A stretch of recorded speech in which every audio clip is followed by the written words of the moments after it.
had a bit of rain and it's cooled the garden down. It's actually pleasant to go walk around in, so let's go take a look and observe and see some of the small things in the garden.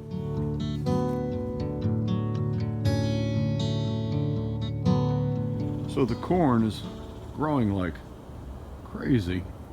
This variety here is chapalote, and it is a smaller plant, obviously.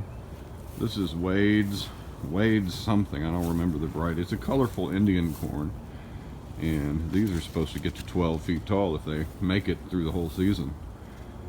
But they're already about 3 feet tall, so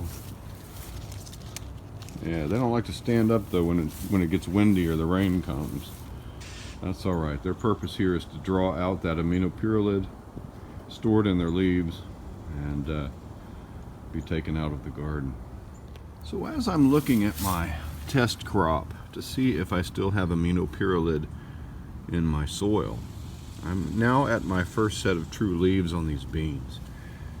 And most of them are coming up okay, but every now and then I see one that's got a little deformation, and that is certainly growth deformed leaf. That's what we're looking for.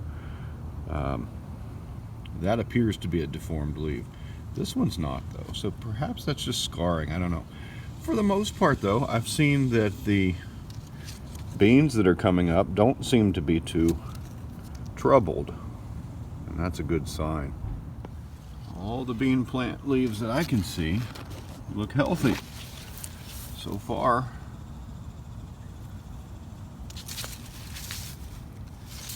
The slugs like them.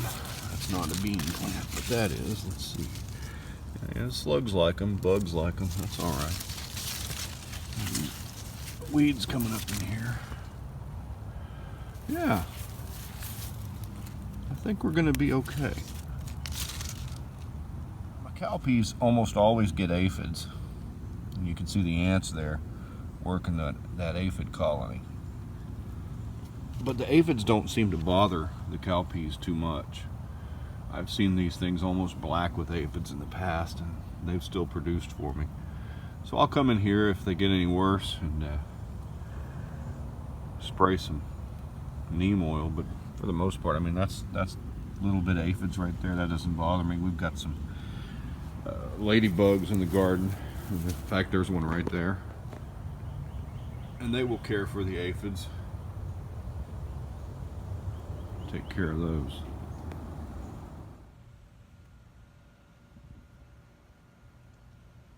The presence of ladybugs means that there's food for ladybugs, and you can see on that leaf those little white specks may be some sort of a little aphid or mite. You have to take a closer look, but they're handling them, and that's what you want to see.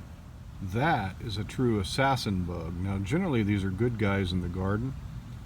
They look a little bit like leaf-footed bug nymphs, but you can see how that guy has got his proboscis into that ladybug, and so generally you'd hope that he'd have his proboscis into a cucumber beetle or something, but that is a beneficial insect actually. There's a lot of ladybugs around here though. A lot of ladybugs means they're doing the Lord's work.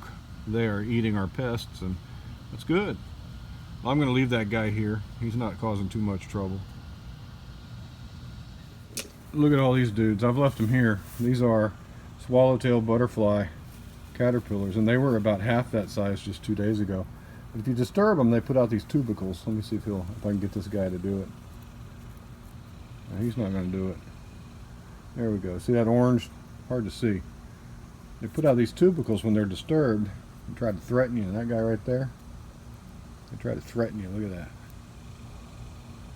But these guys will turn into swallowtail butterflies, and butterflies are good pollinators. And I'm not eating all this parsley, so I can share it. And they're really not that heavy. They're not like a tomato hornworm. They don't destroy your crop. You can see they've taken off a lot of material here, but they grow so fast, and they'll pupate real fast, make their cocoons in there, and we'll have swallowtail butterflies all over the place. But look at all that. That's a lot of them, huh? That's awesome. Okra's looking good. With a fresh rain, everything looks good. Got a lot of blossoms on the eggplants.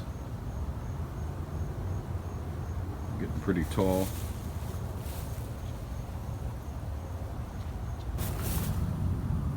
Pumpkin pits are doing well. These are the Cucurbita Machadas, as opposed to the Cucurbita Maximas that I've got growing on the other side of the yard. I love that beautiful color in those leaves.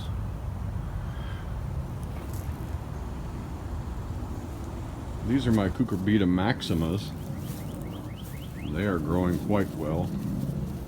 Big 10-inch diameter, 10-inch across leaves there. Starting to send out their vines. Got 3 main vines here.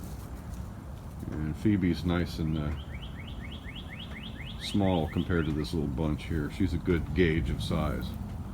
Phoebe, come out of there. Come out of there. No, get away from there. Looking good. Check out these muscadines. It's always nice to see a bunch of fruit. These will begin ripening at the end of summer, and that's what sets these apart from our local varieties of Mustang grape. They're ripening right now, actually. And I have heard that this area, and Texas in general, has the most species of wild grapes in the entire United States. Interesting, huh? So what have I caught you eating? A fig. You are my fig robbing dog. And look at this, I got the mockingbirds have discovered my figs too. I got one particular bird that comes down here, and I don't think I'm going to get any of these figs. That's a shame. They look good, huh? They're not quite ripe, just ripe enough to attract the bird's attention. Man, that makes me mad. Can't shoot a mockingbird, can you? Not in the state of Texas. It was a sin to kill a mockingbird. There we go, look at that.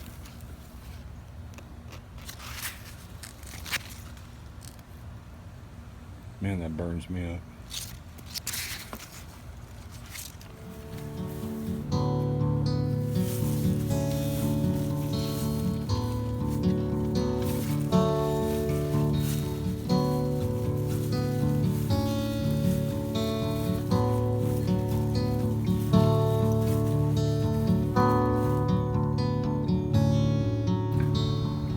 Finally, the chamomile is about to put on some blossoms. I've been waiting for that for a while. Oregano's going crazy. My dill is turning yellow every now and then. I don't know what that's about, but somebody help me out here. Is that a nutrient deficiency? Stevia plant, my son's stevia plant. It's doing great. Look at all these peppers. These are cayenne peppers. They're so thin you don't really notice them at first, but it's going to be some nice spice right there. Jalapenos over here. Those are ready for stuffing. Now the cilantro did what cilantro does around here in the summertime. It bolted, and what you get are these little seed pods, and that is actually coriander. It's a Mexican variety of coriander, but that's what that is. So you can harvest those seeds, grind them up, and you've got coriander. That's what I plan to do. So thank you for joining us on Black Gumbo Southern Gardening. We're really glad you've subscribed to our channel and you've followed us on Instagram. If you haven't, we'd love you to.